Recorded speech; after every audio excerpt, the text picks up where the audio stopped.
You're probably the only man in Russell, Ontario that has an IMDb page. No, actually, there's probably another guy. You think so? Yeah, I know there is. I haven't actually checked for sure, but there is one other guy. So how does your... Because I used to work for him. Okay.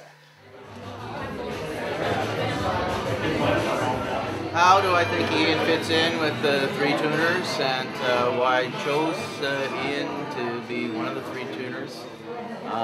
It was pretty easy because Ian is a cartoonist, and he's unabashedly and unapologetically a cartoonist first, but he also has a gateway into the fine art world, and he's shown work at Art Guys, and he's shown around town that he's willing and unafraid to appear in a fine art gallery in that kind of setting. When I first started painting, I was phoning painting friends of mine and saying, how do you paint? You know, what do I buy? And they say, oh, you buy these paints, you buy these brushes. Okay, and then what do I do? You just got to paint. Well, what I start with, it was probably the best advice I got was the no advice, is just to get in there and start painting and teaching yourself how to paint.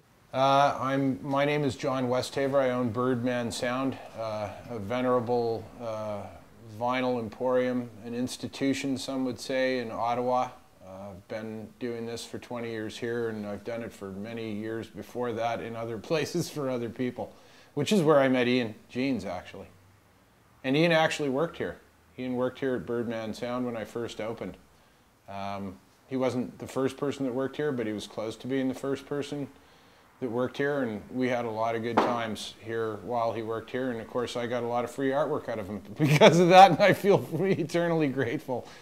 Ian's a guy that has a great sense of humor. It's prevalent in the work that he has always done. I like humor.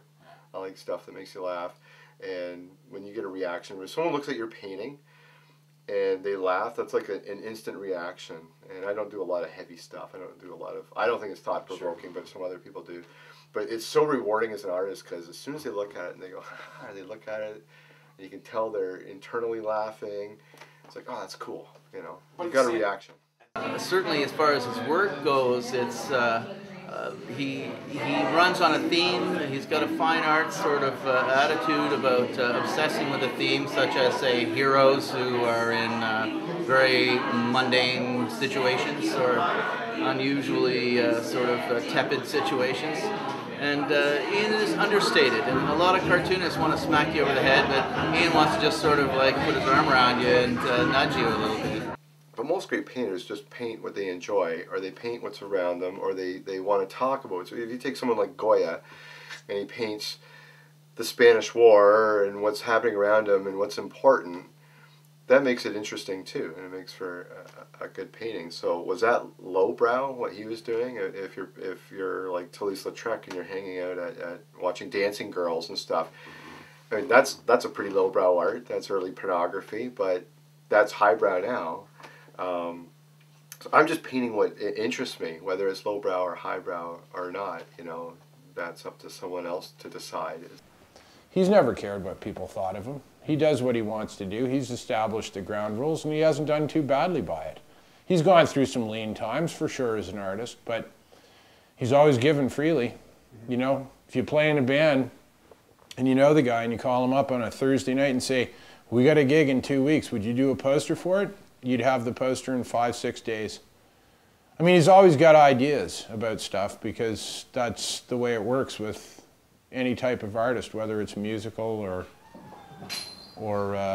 you know, artist with a pen.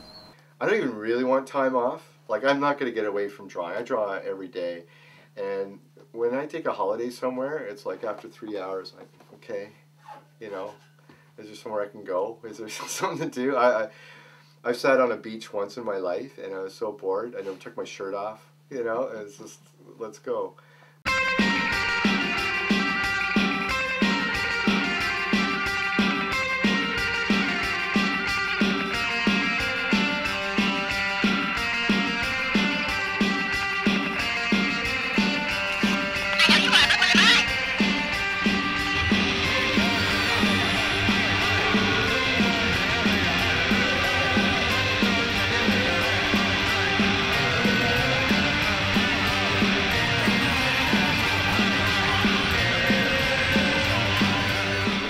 The inspiration for one of my paintings.